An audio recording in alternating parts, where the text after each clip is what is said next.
Hi hello வணக்கம் மக்களே, welcome to Harish vlog. இன்றைக்கான வீடியோவில் நம்ம மீனுங்க தான் வந்து குட்டி போட்டிருக்கு. என்னென்னு பார்த்தீங்கன்னா, நம்ம ஃபஸ்ட்டே பண்ணியிருந்த கிராஸ் ப்ரீட் தான். அது வேறு எதுவும் இல்லை, நம்ம கப்பியும் மாலியும் தான். அது ரெண்டுத்தையும் நம்ம கிராஸ் ப்ரீட் பண்ணியிருந்தாலும் அந்த மீன் தான் குட்டி போட்டிருக்கு. சரி வாங்க அந்த ஃப்ரைஸை நம்ம இப்போ பார்க்கலாம். இதோ பாருங்கள் மக்களே, இதுக்குள்ளே இந்த டேங்க்கில் தான் நம்ம போட்டு வச்சுருக்கோம். இதில் தான் ஃபஸ்ட்டு பேரண்ட் இருந்துச்சு. வாங்க ஜூமிங்கில் காட்டுறோம். அதை பாருங்கள், கூட்டமாக இருக்குது.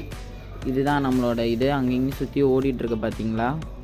சரி வாங்க மக்களே, நான் இவங்களோட பேரண்ட்ஸை காட்டுறேன். அது வந்து தனியாக மாடியில் தான் வச்சுருக்கோம் பாருங்கள். இதில் இப்போ நான் ஜூம் பண்ணி காட்டுறேன் லைட்டு வச்சு. பார்த்தீங்களா, இதிலே ப்ரீட் ஆகிரும். நம்ம அடுத்த பேட்ச் பார்த்துக்கலாம். இதில் தான் நம்மளோட பிளாக் மாலி இருக்குது. இதுதான் மக்களே நம்மளோட பெரிய டேங்க்கு. இதில் காலையிலேயே நம்ம ஒரு 2 குட்டி எடுத்துருந்தோம். இப்போ ஒரு குட்டி இருக்குது, அதையும் பிடிச்சிடலாம் வாங்க. ப்ளஸ் பார்த்திங்கன்னா இந்த குட்டியெல்லாம் காலையிலே போட்டுருச்சு 3 குட்டி. இதை என்னால் பிடிக்க முடியல. ஏன்னு பார்த்தீங்கன்னா, நமக்கு ஸ்கூலுக்கு டைம் ஆயிடுச்சு. அதில் ப்ளஸ் வேன் வேறு வந்துருச்சு. அவசரமாக தான் பிடிச்சி போட்டு போயிருந்தோம். அந்த குட்டிலாம் பார்த்திங்கன்னா இந்த டேங்க்கில் தான் மக்களே வச்சுருக்கோம். இந்த கேன் வெட்டி தான் நம்ம ரெடி பண்ணி வச்சுருக்கோம் ஒரு அவசரத்துக்கு. மறக்காமல் நம்ம சேனலை சப்ஸ்கிரைப் பண்ணிடுங்க. ஓகே, பாய் மக்களே, பாய்.